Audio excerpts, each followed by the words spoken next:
se ha levantado el estado de emergencia que la Organización Mundial de la Salud había establecido en enero del año 20. Es decir, que hemos estado más de 3 años sometidos mundialmente a un estado de emergencia. Se ha levantado, lo cual es una decisión administrativa, es una calificación no médica, sino qué autorizaciones hay y qué no, qué obligaciones hay y qué no. Lo que significa que no es por eso que no siga existiendo el riesgo. El propio director general de la OMS, al anunciar el levantamiento del estado de emergencia, dijo que en el mundo cada 3 minutos muere, no se contagia, muere una persona por el virus del coronavirus. Y en el Perú también se están produciendo muertes. Felizmente, según el último reporte que he podido leer, 1 por día. Pero en fin, es uno de más. Y hay muchos contagios. Entre otros, nada menos que el primer ministro, el señor Otárola, que ha hecho saber hace unos días que él ha contraído el virus. De manera que la prudencia debe ser mantenida. Y por eso hemos invitado a una epidemióloga eminente, porque ha hecho un doctorado, nada menos que en la Universidad de Washington, y que hace un trabajo en el terreno admirable, en la selva peruana, en zonas difíciles, con pocos servicios de salud, en donde hay mujeres que dan a luz y a veces viven en torno a los ríos, que ya sabemos no tienen siempre agua limpia. La doctora Magali Blas. Señora Blas, doctora Blas, muchas gracias por estar acá. Muy buenas tardes. Gracias por la invitación y contenta de estar en tu programa. Muchas gracias. ¿Quedó sorprendida por el anuncio de la OMS de esta mañana o ya ustedes, los especialistas, sabían que esto se venía? La OMS ha estado evaluando desde hace un año cuándo llegaba este momento, el que llegó hoy día, que es declarar el fin de la emergencia sanitaria internacional por la COVID. Y habían algunos indicios a inicios de este año, pero ayer se reunió el comité y decidió declarar el fin de la emergencia sanitaria internacional por la COVID-19, más no, y esto es importante que lo sepa tu público, el fin de la COVID. La COVID sigue con nosotros, continúa siendo una amenaza y es importante no bajar la guardia y seguir aplicando todas las medidas que hemos aprendido durante estos últimos años, con énfasis en la vacunación y la vigilancia. Vacunación y vigilancia, dice. ¿Vigilancia se expresa cómo? Bueno, vigilancia, por ejemplo, de aparición de nuevas variantes, por ejemplo, hacer rastreo de casos. Y la OMS ha decidido tomar esta medida por algunas razones. La primera es la disminución de la mortalidad, ¿no? Como sabemos, en los picos de la pandemia en el mundo morían alrededor de 100.000 personas cada semana. Ahora mueren alrededor de 3.500 en una semana, como tú lo has dicho, en el Perú. El último reporte es de un fallecido al día, pero hemos tenido más de 4,5 millones de peruanos infectados y más de 220.000 fallecidos, pero se estima que fueron probablemente más. Entonces, ha habido esta disminución de la mortalidad. Ahora ha habido un incremento en el acceso a vacunas y a inmunidad adquirida debido a vacunas y a inmunidad natural porque te infectaste y mayor medidas de control.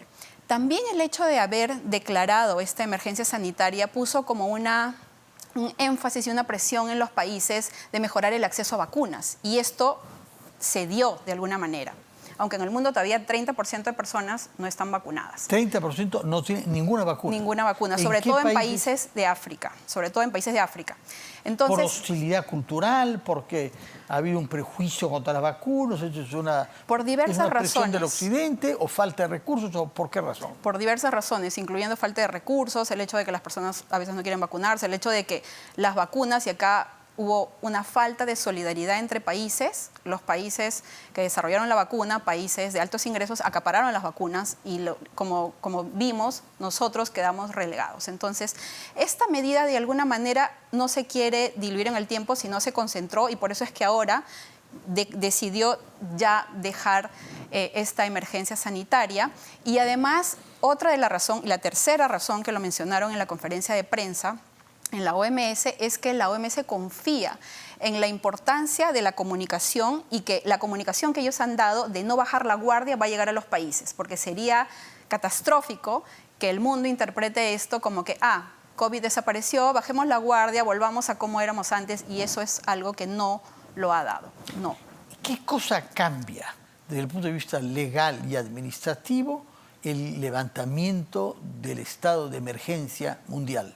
Bueno, este levantamiento del estado de emergencia lo debemos tomar como un hito y como digamos, algo positivo de la ciencia y la investigación. Ya en muchos países se había levantado este estado, ¿no? Se habían relajado algunas medidas, entonces era cuestión de tiempo realmente. Y como bien lo dijeron, no es el fin de la pandemia, sino es un hito que marca el hecho de que este estado de emergencia internacional cese. Sin embargo, como lo han dicho ayer, bueno, hoy día, esto no significa que no pueda volver a surgir este estado. O sea, si es que nuevamente el coronavirus, y quiero enfatizar que sigue siendo una amenaza para la salud pública, pero si se elevan los casos de muertes, que se generan variantes, es posible que vuelvan a levantar este estado de emergencia internacional. Es decir, esto no es para siempre. Igual la OMS sigue vigilante y todas las organizaciones y gobiernos lo siguen. Y acá también quiero resaltar algo importante en el país, porque siempre miramos las cosas negativas. Si bien es cierto, la vacunación llegó y hubieron todos los problemas que vimos al inicio, Perú ocupa el lugar número 8 en tener personas completamente vacunadas. ¿En el mundo? En el mundo. ¿Somos los octavos mejores? Aunque no lo crean, somos los octavos. Repítelo para ver si no lo he escuchado mal. Sí, en el Perú somos los octavos en tener vacunación completa. El primer lugar entiendo que es Chile, seguido de Japón, pero el Perú ocupa el lugar número 8. Entonces, si bien es cierto, tuvimos problemas al inicio, luego hemos podido expandir la vacunación y la idea es que sigamos haciéndola, ahora con la vacuna bivalente. De acuerdo. Ahora bien, ¿cuál de las costumbres y las obligaciones que se introdujeron con motivo de la pandemia deben ser preservadas? Porque se insistió mucho en 3: la mascarilla, el lavado de manos y la distancia social. ¿Qué debemos mantener como costumbre? Todas. ¿Todas las 3? De hecho, todas. Pero Si es que estás enfermo. Claro, algo importante que tú veías en países asiáticos cuando viajabas, pero no veías en países latinoamericanos, es el uso de mascarilla cuando estabas con algún síntoma respiratorio. Eso debe continuar, o sea, debemos seguir usando, si tenemos síntomas, mascarilla. Si tenemos, por ejemplo, tenemos que seguir, si tenemos alguna sospecha de COVID, hacernos la prueba. Y si tenemos la prueba, seguir en nuestras casas. Si te sientes bien, puedes seguir haciendo teletrabajo, pero la idea es que te mantengas en tu casa y si sales por alguna razón, uses mascarilla. O sea, eso es algo que, sobre todo si estás infectado. Ahora, si vas a lugares con aglomeración, donde hay sospecha de probablemente personas que estén infectadas, ahora hay un repunte de casos de influenza, igual, si vas a un hospital, tienes alto riesgo de contagiarte. Entonces, deberíamos seguir usando. Espacios ventilados, sumamente importante. Yo recuerdo que antes de la pandemia la gente hacía frío y cerraba todas las ventanas, ¿no? ¿Qué nos va a pasar ahora si es que este frío comienza a acentuarse, ¿no? Vamos a pasar de pronto, después de un largo periodo caluroso, a vivir en cuartos cerrados por el frío. Claro. Y entonces lo importante es abrir las ventanas para que haya mayor ventilación. Entonces, la ventilación es también sumamente importante. Vigilancia, ventilación y vacunación. Algunos lo llaman las 3B. ¿Y lavado de manos?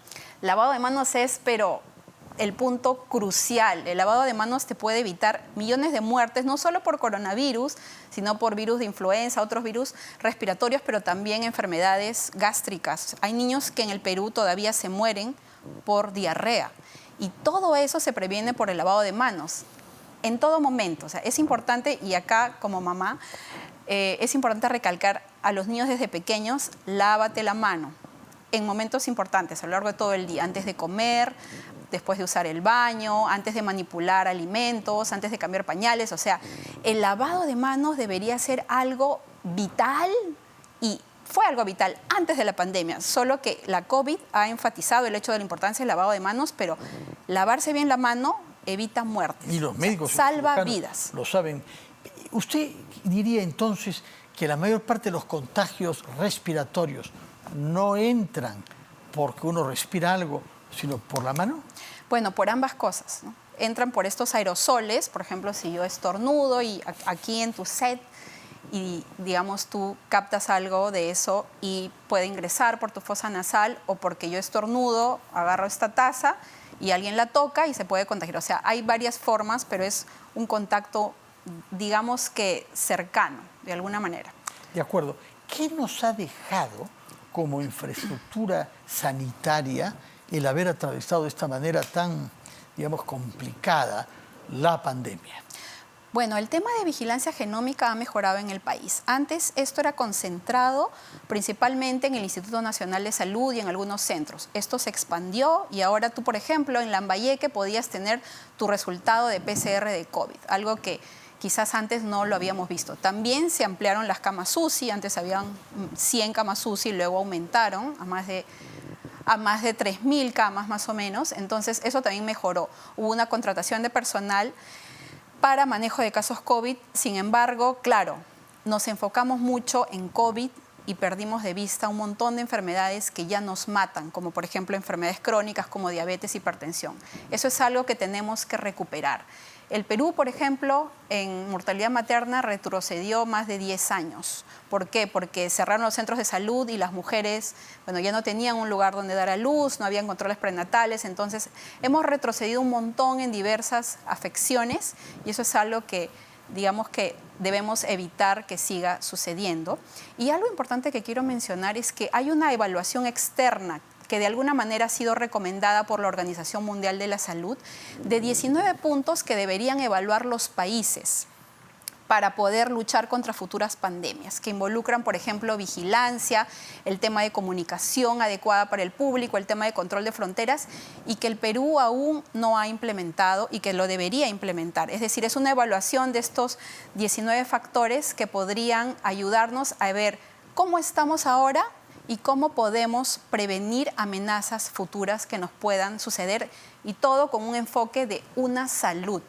En el Perú muchas veces pensamos que la salud es la salud humana, ¿no? O sea, si tú te enfermas, pero hay mucha conexión con la salud animal, vegetal y el medio ambiente. Ese es el enfoque de una salud y eso lo ha probado esta pandemia. Entonces, ese es el enfoque que deberíamos continuar, una salud.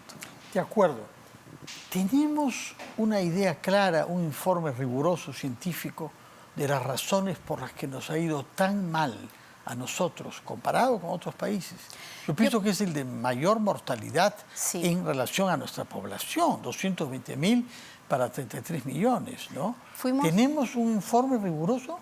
Fuimos un país con la mayor mortalidad y por eso te decía que debería haber este análisis que menciono de cómo estamos y qué deberíamos hacer. O sea, ¿por qué? Si bien es cierto, hay datos y reportes, digamos, de investigadores, de personas del gobierno, de por qué no fue tan mal, pero todavía no hay una mirada a futuro como casi nunca la tenemos en el Perú. En el Perú apagamos incendios, pero no miramos a largo plazo. ¿Qué podemos hacer? Y esta evaluación externa, de alguna manera recomendada por la Organización Mundial de la Salud, es algo que aún continúa pendiente en nuestro país. O sea, no hay un informe que yo pueda leer, que usted recomiende como científica, lea esto para que se entere, sin sesgos, sin inclinaciones políticas, sin hostilidades, quién es responsable de qué y qué se ha hecho mal. No lo tenemos todavía. Falta esa evaluación. ¿A quién corresponde como autoridad científica en el Perú darnos una versión rigurosa e independiente de lo que pasó? Al Ministerio de Salud. Y no solo, acá quiero recalcar que la salud depende del Ministerio de Salud. Somos muchas las personas que deberíamos estar involucradas. Gobiernos regionales, municipalidades, la academia, por ejemplo, todo debería estar involucrado. Y, por ejemplo, y acá quiero mencionar que hay muchas intervenciones que funcionan, pero que no se implementan en la práctica. De hecho, se estima que menos del 10% de intervenciones que tú demuestras como investigador que funcionan, realmente se llegan a implementar. Esa brecha es algo que debería cerrar el Ministerio de Salud y quiero resaltar que sí se ha creado el MINSA Lab hace unos meses y que justamente ellos abogan por esto, porque la evidencia se transforme en políticas. Eso es algo que falta impulsar en nuestro país, porque muchas veces se diseñan intervenciones que no están basadas en evidencia y no hay una conexión entre la academia y, bueno, diferentes sectores y el Estado. Eso es lo que falta. Y, por ejemplo, en el trabajo que nosotros hacemos en Mamás del Río, donde hemos demostrado que el agente comunitario de salud en áreas rurales puede mejorar la atención esencial del bebé cuando nace en las casas y en los establecimientos de salud. Eso, por ejemplo, que se traslade en políticas. Nosotros hemos ido a presentarle al MINSA Lab esa experiencia y ojalá que puedan tomarla y hacerla suya y que el Estado adopte experiencias exitosas que se desarrollan en el Perú y las haga parte de la política pública.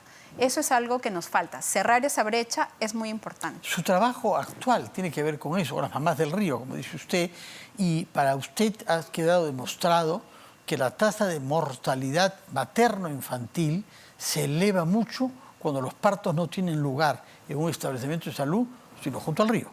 Bueno, ya está demostrado desde antes de nuestro estudio, de nuestro proyecto, que el tener partos institucionales disminuye mortalidad. Eso ya se sabe. ¿Tienes cifras sobre eso, porcentajes? Bueno, puedo decirte que se eleva, digamos, bastantes veces. ¿Por qué? Porque das a luz en condiciones donde no hay un parto limpio, es decir, no hay un corte ni un clampado del cordón con un instrumento estéril, no hay lactancia materna inmediata, entre otros factores que nosotros hemos analizado y de hecho hemos publicado recientemente en el Lancet. En el Lancet, nada menos, en una de las más famosas revistas científicas del mundo y más antiguas del siglo XIX, ¿no? Así es. Entonces, lo que nosotros hemos demostrado es que entrenar a agentes comunitarios y darles la herramienta de la tecnología, porque ellos tienen una tableta, mejora todo lo que es atención esencial del bebé. Por ejemplo, que tú pongas al bebé piel con piel, que le des lactancia inmediata, que clampes y cortes el cordón con un instrumento estéril. Hablo de áreas rurales y remotas, que es donde se enfoca nuestro trabajo. Entonces, la estrategia de agentes comunitarios funciona. Y no lo decimos solo nosotros, lo dice el mundo desde hace tiempo, que una estrategia basada en visitas domiciliarias de agentes comunitarios puede disminuir mortalidad neonatal en 25%. 25%. Pero en el Perú, el agente comunitario no es parte del sistema de salud. Por ejemplo, eso es algo que debería mejorar e implementarse para áreas rurales. Él debería ser parte del sistema de salud. Y, por ejemplo, para la pandemia ellos fueron sumamente importantes. Los agentes comunitarios fueron la primera línea de batalla. En una investigación que hemos publicado en BMG, que es una revista científica, hemos demostrado que el 70% de centros de salud cerraron en pandemia en áreas rurales y solo atendían a personas de su comunidad. Los agentes fueron la primera línea de batalla en la lucha contra el coronavirus y no han sido reconocidos. No. Y además los agentes fueron muy importantes para vacunar a las comunidades, para convencer a las comunidades que se vacunen. Fueron los primeros en vacunarse cuando la comunidad no quiso hacerlo. Reportaban cuántas personas en su comunidad habían para que pudieran traer las vacunas. Se reportó muchos casos de comunidades donde había una desconfianza ideológica y había quienes propagandizaban en esas comunidades, sectas, grupos ideológicos, no sé bien cuáles, pero los hubo, que les hacían creer a nuestros compatriotas nativos de las comunidades que era una cosa perversa, que no debían vacunarse. Así es, y en nuestras comunidades la experiencia fue que el agente comunitario pudo convencer a la comunidad que se vacune. Entonces, una lección aprendida, por ejemplo, de la pandemia para áreas rurales, es que el agente comunitario puede responder para desastres de este tipo.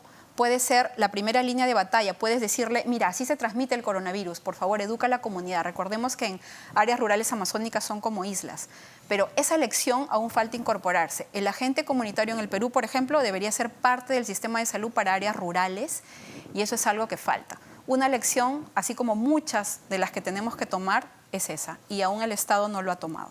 De acuerdo. Disculpe, usted ha mencionado que una de las razones de la infección que causa mortalidad de las madres parturientas es la manera como se cierra el cordón umbilical. Si no hay una capacidad de hacerlo de manera estéril, ¿cómo se hace? ¿Cómo se hace tradicionalmente? ¿Cuál es la manera equivocada de hacerlo, en buena cuenta, ¿no? Bueno, por ejemplo, hacer el corte del cordón umbilical con una tijera que no esté estéril, una tijera oxidada, y amarrar el cordón umbilical con un hilo que tienes en la casa. Entonces, ¿qué es lo que nosotros hacemos y cuesta menos de un sol? Eso produce una infección con frecuencia. Claro que sí. Puede ser mortal. Produce una infección en el cordón y eso puede llevar a infección generalizada, septicemia, que llamamos sepsis del recién nacido. Ya.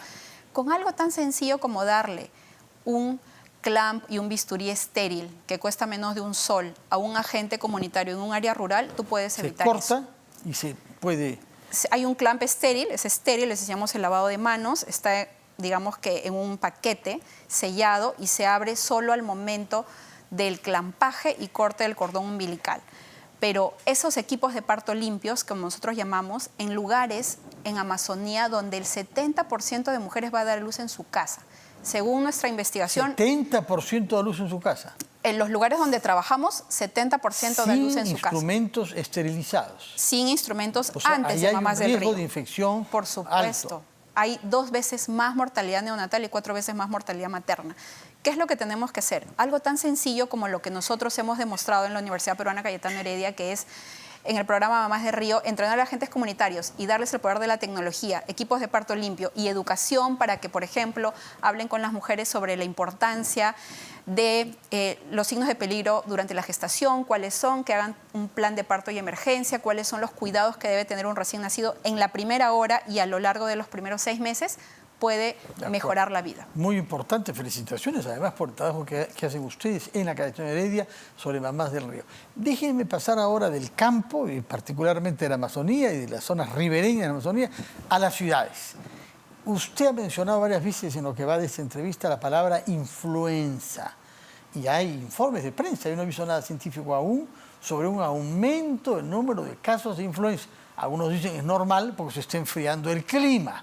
Explíquenos, por favor, qué es exactamente la influenza y qué es lo razonable hacer en materia de vacunación, porque hay quienes dicen que el virus que causa esta dolencia cambia cada año. Así y en consecuencia no hay que tomar vacunas que ya no correspondan a la variante en curso este año. Denos una explicación sobre ese tema, por favor. Así, se han reportado casos de influenza que han aumentado, digamos, recientemente, y las campañas de vacunación han empezado ya. Es decir, ya hay vacunas contra la influenza. ¿Quién se debería vacunar? Deberíamos priorizar a los niños de menos de 5 años, a las gestantes, a las personas de más de 60 años, a las personas con factores de riesgo y al personal de salud y policial. Entonces, esas personas que están más expuestas y algunas tienen mayor riesgo de morir, deberían vacunarse ya contra la influenza, y el gobierno ya empezó la campaña de vacunación contra la influenza. Y es cierto, el virus muta cada año y te produce muertos, o sea, te puede matar. ¿Tenemos las vacunas que corresponden a este año? Sí, tenemos las vacunas que corresponden a este año, y lo importante es vacunarse. Ahora, si vas a vacunarte, también te puedes poner, si no tienes, tu vacuna contra la COVID. Entonces, en esa población, todavía la vacuna bivalente contra la COVID está en mayores ya de 18 años, ¿Sí? Ya hemos pasado los mayores de 60, mayores de 18, pero también si te falta algún refuerzo, podrías aprovechar y ponerte ahí la vacuna contra la COVID, priorizando esos grupos, mayores de 60 años. Pero la vacuna contra la COVID, la bivalente, ¿es también útil contra la influenza? No. La vacuna contra la COVID te protege contra la variante Omicron y variantes anteriores. Y aparte tienes la vacuna contra la influenza. Hay que al mismo tiempo aprovechar para ponerse la otra vacuna. Así es. ¿Es gratuita también su aplicación en los centros de salud? En el Perú es gratuita, sí. ¿Para todas las categorías o para las de riesgo que usted ha mencionado? Ahorita el Ministerio de Salud está priorizando esos grupos que te comenté. Mayores de 60 y con factores de riesgo, menores de 5 años. Ahora, ¿cómo diferencia uno la influenza de una gripe normal? Es difícil, es difícil. Por eso es que digamos que uno tiene que evaluar los síntomas, evaluar factores de riesgo. Hay casos en los que puedes manejarlo en casa con sintomáticos, es decir, bajar la temperatura, o sea, que no tengan fiebre, disminuir el dolor de cabeza si lo tiene, pero si tiene factores de riesgo, como por ejemplo, no sé, diabetes, hipertensión, o tienes más de 60 años, o disminuye tu saturación, entonces es importante ir a un establecimiento de salud, y es importante recordar que la influenza te puede matar, te puede dar una neumonía y puedes morir. A partir de la influenza puede desarrollarse una neumonía que mata. Así como la COVID también te puede dar una neumonía con influenza. Ya. Sí. ¿Y cómo reconoce uno que los síntomas que tiene no son los de una gripe como la de años pasados, sino de una influenza? Bueno, la influenza, digamos, si es que te da, si es peligrosa, por ejemplo, si tienes fiebre persistente que no baja, ¿no? Si ves que el paciente o el bebé tiene dificultad para respirar, entonces hay hundimiento intercostal que le llamamos, ¿no? Si sufre para respirar, si baja la saturación, por eso es importante... La oxigenación, ¿no? Ajá. ¿Hasta qué niveles hay el riesgo de que baje con influenza? Depende del nivel del mar, pero bueno, por ejemplo, con COVID, si bajaba de menos de 95%, era importante que vayas al establecimiento de salud. Entonces, si hay esas señales de peligro, entonces es importante acudir al establecimiento para ver si tienes neumonía y de repente ver si es que es solo influenza o tienes alguna otra infección sobreagregada que necesite tratamiento.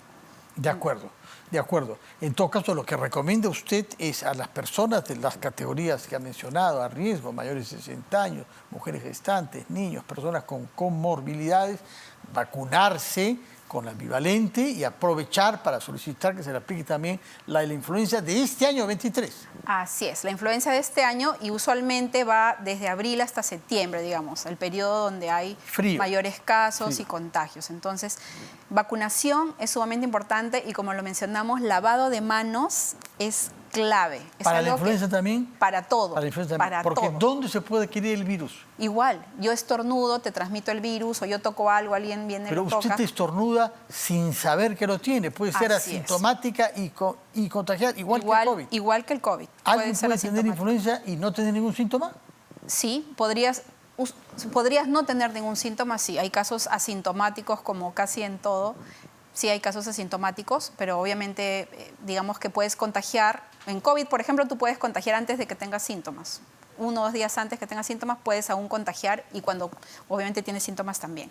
Entonces, por eso es importante estar atento. Si tienes algún síntoma o algún familiar, estar atento. Si tienes síntomas, no vayas a esa reunión, no vayas a tu trabajo y si sales, usa mascarilla para poder evitar que más personas se contagien. ¿Y qué recomienda usted en las clases, en los colegios? Bueno, si tu hijo está enfermo, no mandarlo al colegio. Y si tener, por ejemplo, y es importante, las vacunas al día. En el Perú es un país donde tenemos bastante acceso a vacunas, bueno, no en áreas rurales donde yo trabajo, donde no hay mucho acceso, pero en áreas urbanas sí, y te pueden prevenir contra 26 enfermedades. Entonces, vacunación es importante, tenemos bastante acceso, vacunemos a nuestros hijos, eso es clave. De acuerdo, una última pregunta sobre la poliomielitis. Ha reaparecido un caso en el Perú, creo que solamente es un caso, ¿no? ¿Está neutralizado el temor que hubo de que pudiera reaparecer como infección? Este caso fue una alarma para darnos cuenta de cómo está el estado de la vacunación, que dicho sea de paso, si bien he dicho que el Perú es el 8º país en vacunación contra la COVID, bajamos en vacunación contra muchas enfermedades, sobre todo para algunas áreas a las cuales casi nunca llega el Estado. Entonces, este es un llamado a la atención para que promovamos la vacunación y volvamos a ser ese país que es campeón en vacunar.